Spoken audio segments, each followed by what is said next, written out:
Hollywood panic as Deadpool and Wolverine box office breaks top 15 MCU films. And this hit movie is just getting started at the box office. The MCU that was pushing an agenda is not pushing an agenda anymore. Now it's just trying to make some money. Coming from Collider, Deadpool and Wolverine scores a top spot on an elite MCU global box office list. Deadpool and Wolverine is now one of the top 15 highest grossing films in the Marvel Cinematic Universe history. The movie has surpassed several other MCU films in global box office revenue, approaching the $1 billion milestone. Directed by Shawn Levy, the film has received positive reviews and is among the top 100 highest grossing movies globally already. Now, as Deadpool and Wolverine is making so much money at the box office because people just like the characters, they don't care about the company. They don't like the company stock that much. Coming from Breitbart, Disney stock loses 49% of value over 3 years. Disney's stock price is even down today. It's down 3%. The company is a $160 billion company approximately at this point. For it to be down around 49% is down $160 billion. So if you'd put $100 into this company, you'd have $50 left. And during that time, the general stock market went up 15%. So when you count in the money lost by not at least doing as well as the general stock market, this is a company that's completely failing. They should have been doing movies like Deadpool and Wolverine 3 years ago. Just days away from passing the coveted $1 billion milestone at the global box office, Deadpool and Wolverine has now established itself as one of the top 15 highest grossing films in the history of the Marvel Cinematic Universe. The MCU began in 2008 and remains the top grossing film franchise of all time with over $30 billion in box office revenues.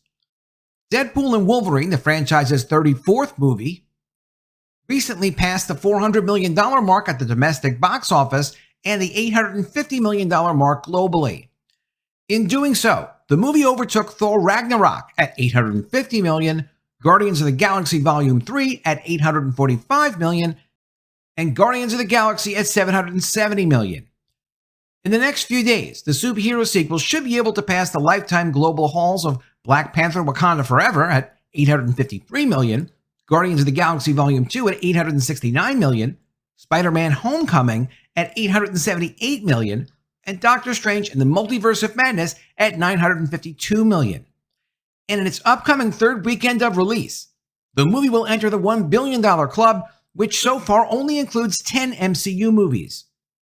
Domestically, Deadpool and Wolverine is the 12th biggest MCU movie of all time, with $407 million in the bank so far. It currently trails Captain America Civil War at $408 million, Iron Man 3 at $409 million, and Doctor Strange in the Multiverse of Madness at $411 million. But it should pass each of these 3 movies as early as today, thereby gaining access to the list of the top 10 highest grossing MCU movies in domestic box office history. Avengers Endgame remains the highest grossing MCU movie of all time, with a staggering $858 million domestically and $2.7 billion worldwide. And the key to these movies is, of course, making things that people want to see. At the same time, are people talking about seeing the movie more than once? If they are, then it can make this kind of money. Any movie that doesn't have repeat viewings where people say, I saw this with one friend, or I saw this by myself, and I want to go see this again with these other friends or this family member because it's an experience, it's something they enjoy that much. Any movie that can pull that off is going to make some serious money. Deadpool and Wolverine also appears to have ended Marvel's recent troubles. Directed by Shawn Levy, this is an all-time record for him as well, by the way. Deadpool and Wolverine is the second highest grossing movie of the year and the third biggest R-rated hit of all time, behind Oppenheimer at $977 million and The Joker at $1.06 billion. But Joker was made on a budget of $50 million, so it's going to be difficult to beat the profitability of Joker. Let's see how it all comes together. Although Warner Brothers actually did trade half of the profits for Joker to an investor before they knew it was going to make so much money, and that's just Hollywood. Deadpool and Wolverine is also among the top 100 movies in global box office history. Starring Ryan Reynolds and Hugh Jackman, Deadpool and Wolverine is already the highest grossing film to feature the two titular characters, overtaking Deadpool 2 at $786 million and X-Men Days of Future Past at $747 million. Produced on a reported budget of $200 million, the movie opened to mostly positive reviews and appears to have settled at a fresh 79% score on the aggregator website Rotten Tomatoes.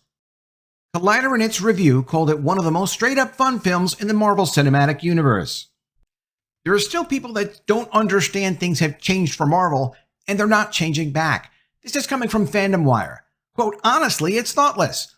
Paul Bettany's MCU return after WandaVision sparks mass outrage as Marvel disappoints its fans over diversity claims.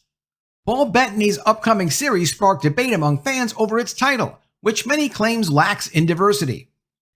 This is one of the craziest Marvel stories. This is about the White Vision character. He's coming back in a series that's currently titled White Vision. Well, people who are focused on diversity, equity, and inclusion don't seem to like the idea of naming a show after a white superhero. Which I had to read this a couple of times myself because I know those guys are far out there. I've done a lot of videos on the subject. But this is even further than I would have thought they would go. MCU's WandaVision took a huge step and became the franchise's first ever sitcom. But it's not just a regular television show. It was Scarlet Witch's way of dealing with grief over Vision's death. She created a fake reality by taking over Westview Town and living a happy married life with her lover. Things got even more complicated as Vision became aware that he was just a figment of Wanda's imagination. It also took fans by surprise when the White Vision entered the scene. Per Variety, Marvel Studios tapped Terry Matalas to work on a planned Vision-centered series set to arrive in 2026. In an interview with Inverse, Kevin Feige revealed the reason he chose the director for the project. Quote, that's how I got to know him. It was from his amazing work on Picard Season 3. I said, this is incredible. I don't know how this exists. Let me find the person who made this. Paul Bettany previously spoke about his love and passion for playing Vision in the MCU. At the time, he was still in the dark about the future of his character. Quote, you never know with Marvel whether you're done or not, so I don't want to call it the end yet. This was one of the most creative experiences in my life, joyful and free making this show. To see it embraced by an audience the way it was so wonderful.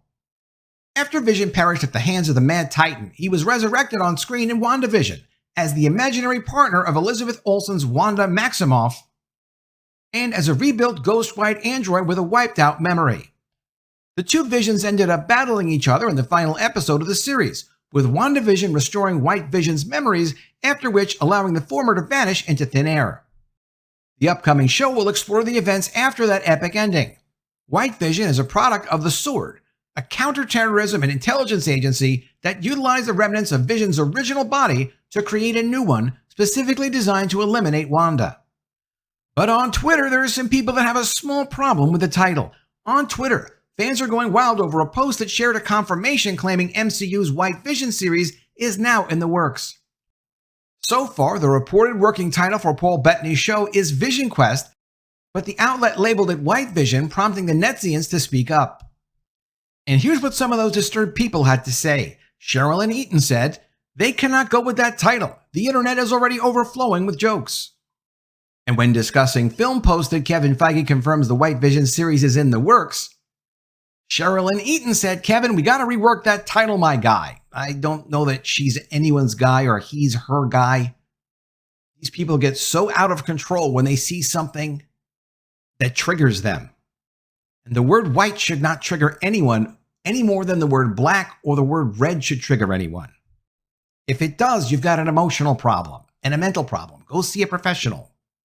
Jedi said, not a good title. Travis Cody said, need to fire whoever came up with that title. Percy said, why not Renewed Vision or just the Vision? White Vision sounds scary. I don't know why that would scare anyone because of the color white. And Jared Draper said, definitely go back to Vision Quest if that is what your current planned title is. There's no confirmation yet as to the series' official title, but since the character is called White Vision, the outlet wrote the show's title as such. Let me know what you think of all this in the comments below. Always love to see your ideas. Please be sure you are subscribed to the channel. Click the bell for notifications, give me a thumbs up, and I'll see you again soon with another story. And if I don't see you, I will miss you.